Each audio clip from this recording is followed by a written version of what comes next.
Now the serpent was more subtle than any beast of the field which the Lord God had made. And he said unto the woman, Yea, hath God said, Ye shall not eat of every tree of the garden? And the woman said unto the serpent, We may eat of the fruit of the trees of the garden, but of the fruit of the tree which is in the midst of the garden, God hath said, Ye shall not eat of it, neither shall ye touch it, lest ye die.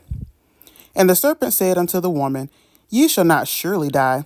For God doeth know that in the day ye eat thereof, then your eyes shall be opened, and ye shall be as gods, knowing good and evil.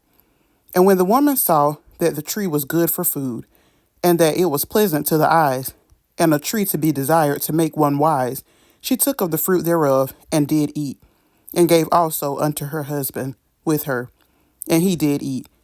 And the eyes of them both were open, and they knew that they were naked. And they sewed fig leaves together, and made themselves aprons. And they heard the voice of the Lord God walking in the garden in the cool of the day. And Adam and his wife hid themselves from the presence of the Lord God amongst the trees of the garden. And the Lord God called unto Adam, and said unto him, Where art thou? And he said, I heard thy voice in the garden, and I was afraid because I was naked, and I hid myself. And he said, Who told thee that thou wast naked? Hast thou eaten of the tree whereof I commanded thee that thou shouldest not eat? And the man said, The woman whom thou gavest to me to be with, she gave me of the tree, and I did eat. And the Lord God said unto the woman, What is this that thou hast done? And the woman said, The serpent beguiled me, and I did eat. And the Lord God said unto the serpent, Because thou hast done this, thou art cursed above all cattle, and above every beast of the field. Upon thy belly shalt thou go, and the dust shalt thou eat all the days of thy life. And I will put enmity between thee and the woman, and between thy seed and her seed. It shall bruise thy head, and thou shalt bruise his heel. Unto the woman he said, I will greatly multiply thy sorrow and thy conception. In sorrow thou shalt bring forth children, and thy desire shall be to thy husband, and he shall rule over thee.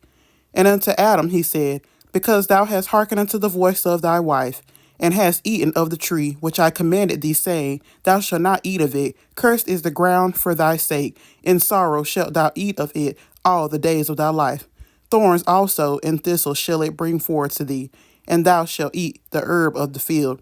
In the sweat of thy face shalt thou eat bread, till thou return unto the ground, for out of it wast thou taken, for dust thou art, and unto dust shalt thou return. And Adam called his wife's name Eve, because she was the mother of all living. Unto Adam also, and to his wife, did the Lord God make coats of skins, and clothe them. And the Lord God said, Behold, the man is become as one of us, to know good and evil. And now, lest he put forth his hand, and take also of the tree of life, and eat, and live forever. Therefore the Lord God sent him forth from the garden of Eden, to till the ground from whence he was taken. So he drove out the man, and he placed at the east of the garden of Eden cherubims, and a flaming sword, which turned every way, to keep the way of the tree of life. I have read Genesis chapter 3.